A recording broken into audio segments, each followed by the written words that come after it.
Vamos achar que avivamento é euforia espiritual, é sensacionalismo espiritual. Isso é aviltamento e não avivamento.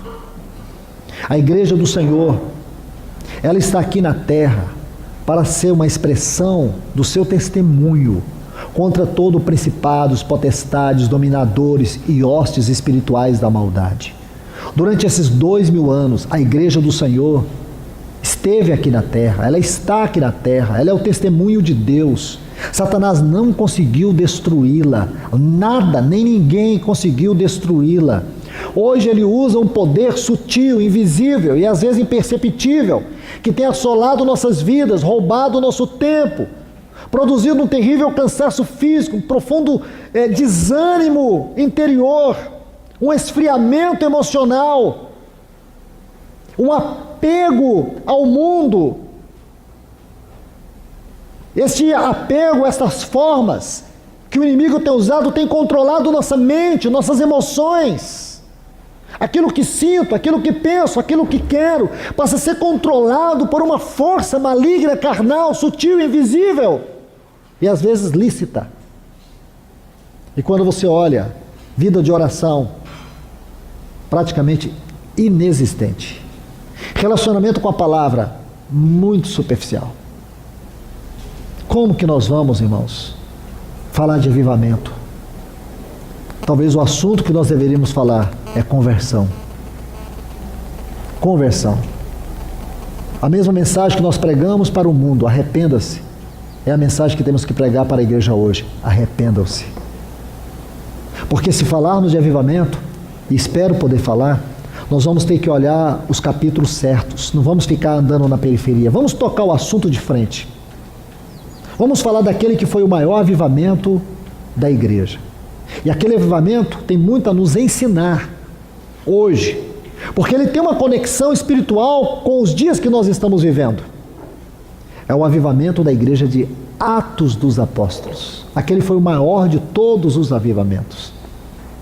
E o interessante daquele avivamento é que ele começou sim no meio de pessoas incrédulas, no meio de pessoas medrosas, desconfiadas, pessoas que haviam se recusado a receber a palavra de Cristo. E aqueles, ainda muito mais do que nós, eles andaram com o Senhor. Eu e você não, irmãos.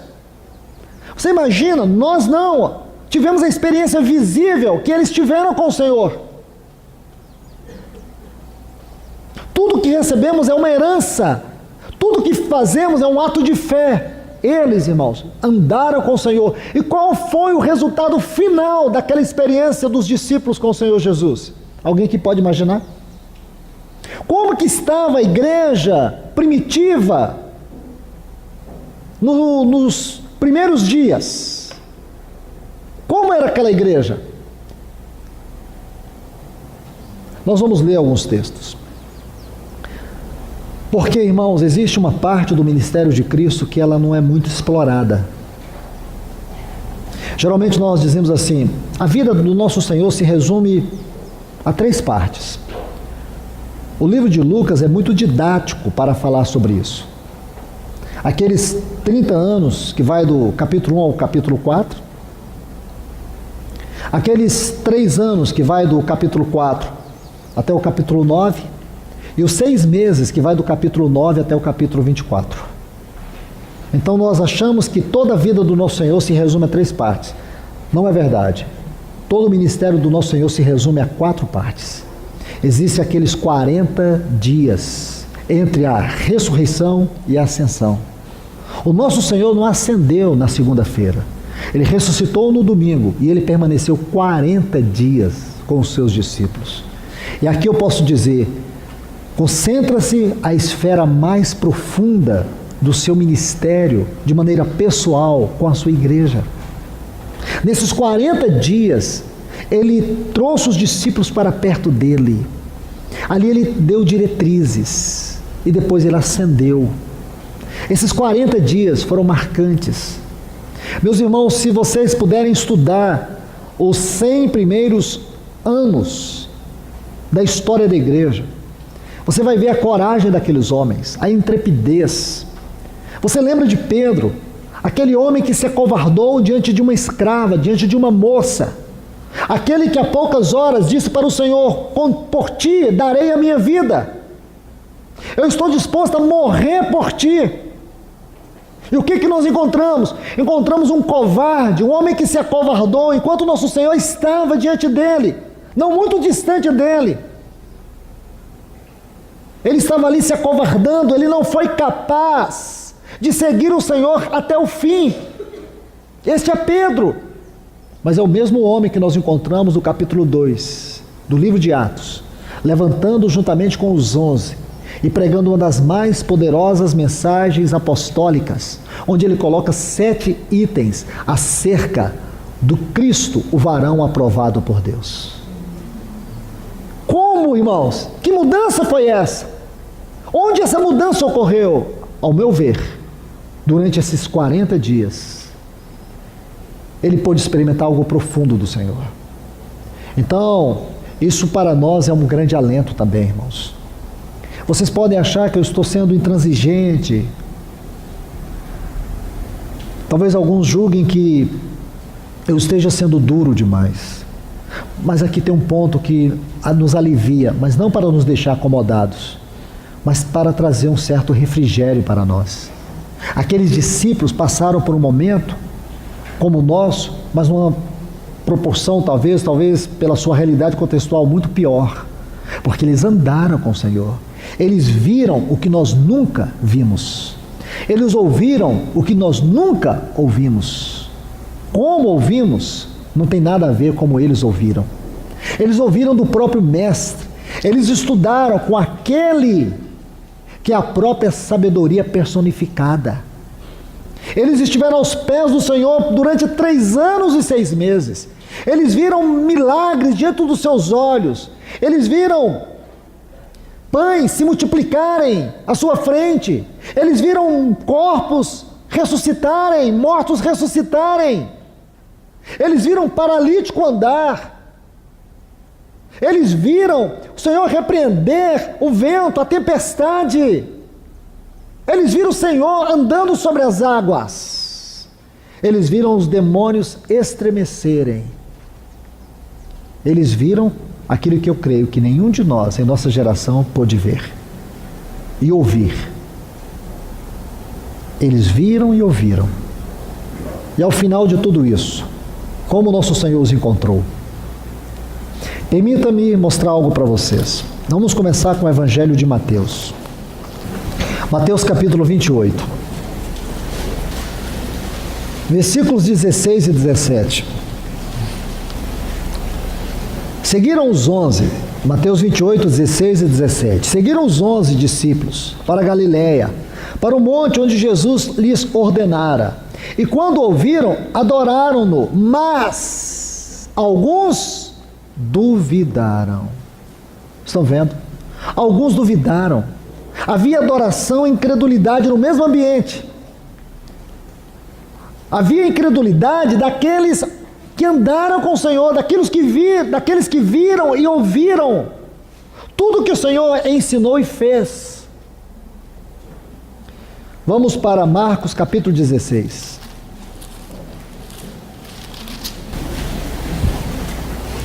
Vamos ler desde o versículo 12 até o 14. Depois disso, manifestou-se outra forma a 2 deles, que estavam a caminho do campo. Eles foram comunicar aos outros, mas nem estes creram. Por último, manifestou-se aos 11, estando eles assentados à mesa, lançou-lhes em rosto sua incredulidade e dureza de coração, por não haverem crido no que viram depois de haver ressuscitado. Sabe como Jesus encontrou os discípulos? Incrédulos, com seus corações duros, insensíveis. Pode, irmãos, imaginar uma coisa dessa? Vamos para Lucas, capítulo 24, versículo 9 até o 11. Lucas 24, 9 a 11. E voltando do sepulcro, referiram todas as coisas aos 11 e a todos os demais. eram Maria Madalena, Joana e Maria, mãe de Tiago, e as demais com elas, que disseram tais coisas aos apóstolos. Mas as palavras delas lhe pareciam delírio, loucura, e não creram nelas.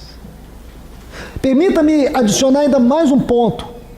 Talvez abordemos isso com mais propriedade, esse último ponto, mas eu preciso colocar para a gente fechar esse quadro do cenário, daquele ambiente que o Espírito Santo encontrou quando houve aquele grande avivamento.